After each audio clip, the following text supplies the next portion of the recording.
Olá, pessoal! Hoje nós vamos ter uma aula através de videoaula, né? Na disciplina de Estética e História da Arte. Então, nós vamos começar a falar hoje sobre a pré-história, da pré-história à antiguidade, né? O que marcou esse período da humanidade, que é a pré-história, é o advento da escrita, né? O ser humano existe há 1 milhão de anos, mas só inventou a escrita há cerca de 3.200 anos antes de Cristo.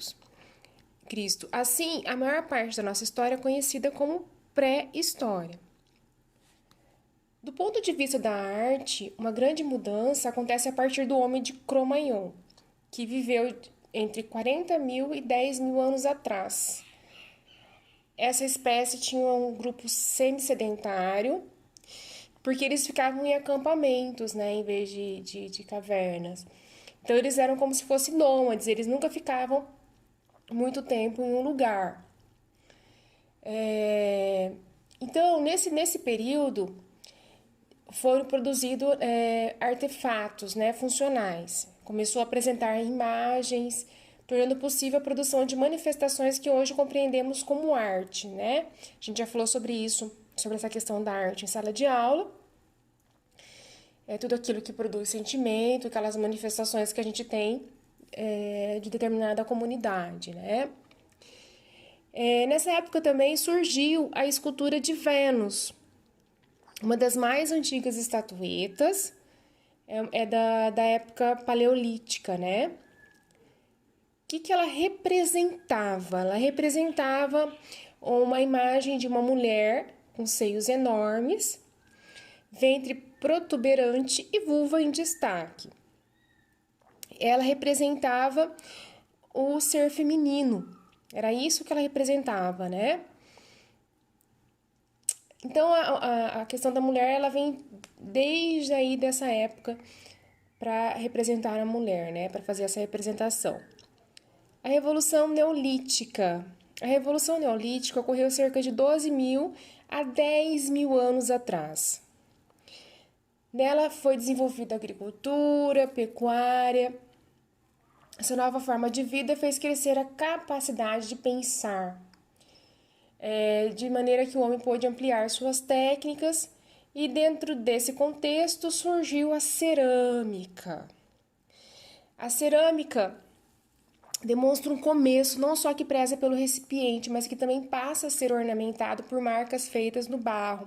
Então, até hoje a gente tem a cerâmica, né?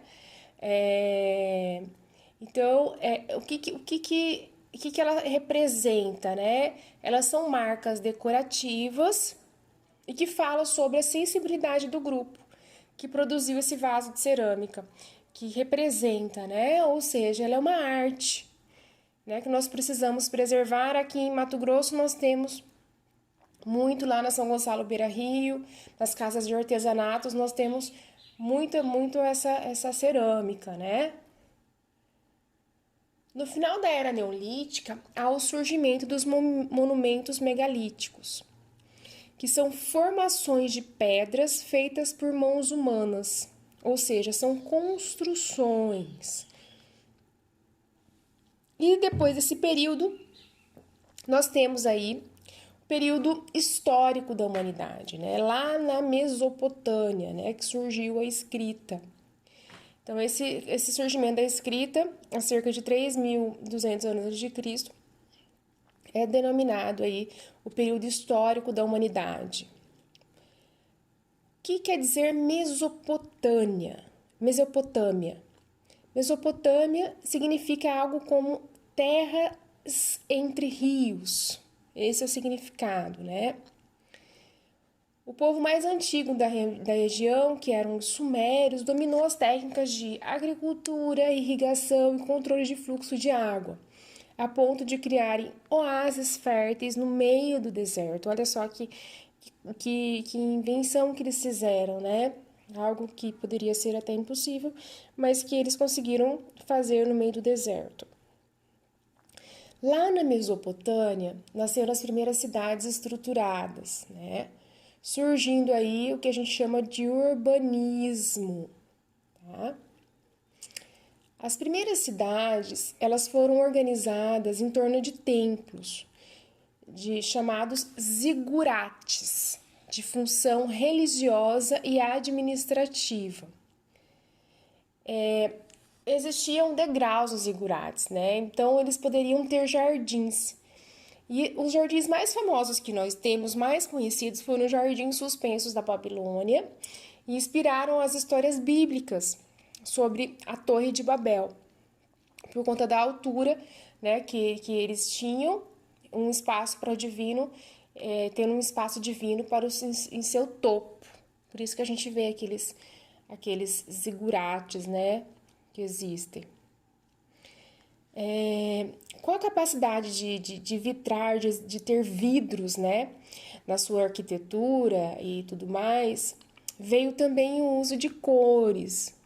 Os templos, as cidades ficaram bem mais coloridas e decoradas. Então, tem muitos lugares, não digo que seja dessa época, mas tem muitos lugares que possuem aí vitrais muito antigas, principalmente cidades históricas aqui no Brasil, né? Então, eles começaram a dar esse valor para essa arte. O tamanho reduzido das estátuas daquela época era por quê? Porque eles tinham dificuldade de obter blocos de grande porte na região, quanto da sensibilidade suméria, que é mais voltada para a cultura do barro do que da pedra. Então havia muita dificuldade desses adquirir esses blocos grandes. Então, daí o tamanho reduzido das estátuas. A escultura sofrerá poucas alterações ao longo do tempo. Ela tinha como função servir como reprodução de figuras humanas, sendo equivalente às pessoas reais. Então, tudo que eles queriam representar sempre tinham alguma coisa, alguma mensagem para se passar, né? Alguma informação, alguma representatividade para se passar através da arte, né? As pinturas que eram decorativas. Segundo Golbich, sabemos menos sobre as artes produzidas na Mesopotâmia do que sabemos sobre o Egito, por exemplo. Nós sabemos muito sobre o Egito, né? E aí nós vamos falar um pouquinho sobre o Egito. O Egito saiu do Neolítico por volta de 4.000 anos antes de Cristo, com o desenvolvimento da escrita hieroglífica. Ela só foi decifrada no século XIX pelo arqueólogo Jean-François Champollion. O Egito encontrava-se organizado em cidades-estados, depois construíram 2 países e finalmente em um só. Isso ocorre por volta de 3.200 a.C., quando tem início o período do Egito chamado dinástico. O Egito fica uma região razoavelmente isolada. Devido a isso, o Egito possui uma cultura muito autóctone,